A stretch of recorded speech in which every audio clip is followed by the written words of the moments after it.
Juni 11, Jumatano, mwaka wa 2025. Misheni za kijeshi zinazozuia majanga ya ulimwengu. Warumi 16:11.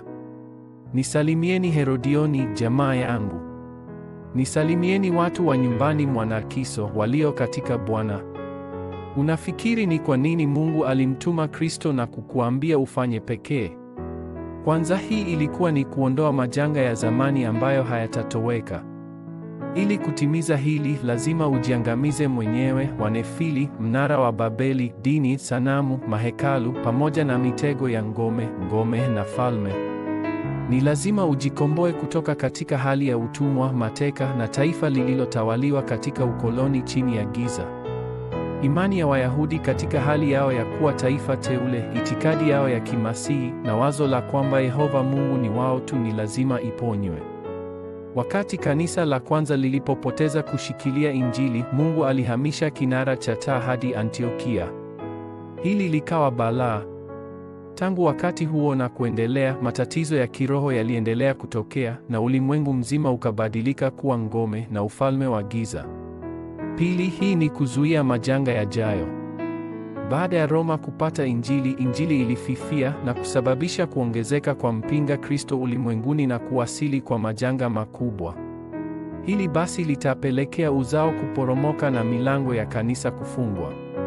Ndiyo maana ni lazima ujenge batizani ya Kristo pekee, uende kwenye safari na uweke miongozo njiani. Tatu, ni kwa sababu kuna majanga fulani Shetani huwatumia watawala, mamlaka, nguvu za giza na majeshi ya pepo wabaya katika ulimwengu wa roho. Kwa hivyo lazima uombee misheni ya kijeshi ili kupambana na majanga haya ya ulimwengu. Moja, wageni kutoka Roma. Wanandoa Priscilla na Akila. Roma palikuwa mahali panapoweza kuokoa mataifa 237 na makabila 5,000. Wenzi wa ndoa Priscilla na Akila ndio walioshikilia maagano ya mlima Kalvari na mlima wa Mizeituni. Pia walipata nguvu ya chumba cha juu cha Marko. 2. Raia wa Roma, yule anayemiliki nguvu za kwenda Roma.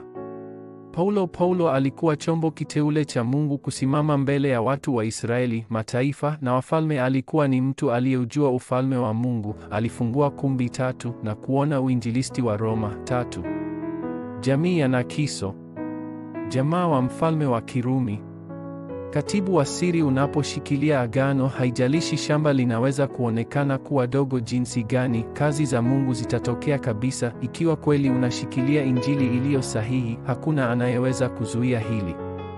Inachukua mtu mmoja tu ambaye anaelewa uwezo wa kiti cha enzi. Kwa hivyo lazima kwanza uinue batizan, safari na miongozo ya kiti cha enzi kupitia Injili. Ukivunja majanga katika jeshi na kuinua batizan ya Mungu mahali pake, batizan hii itasambazwa ulimwenguni kote. Ombi la agano hii: Mungu Baba, tafadhali isiwe siku ya kuhitimisha kongamano la misheni za kijeshi, bali siku tunapoanza upya. Katika jina la Yesu Kristo ninaomba. Amen.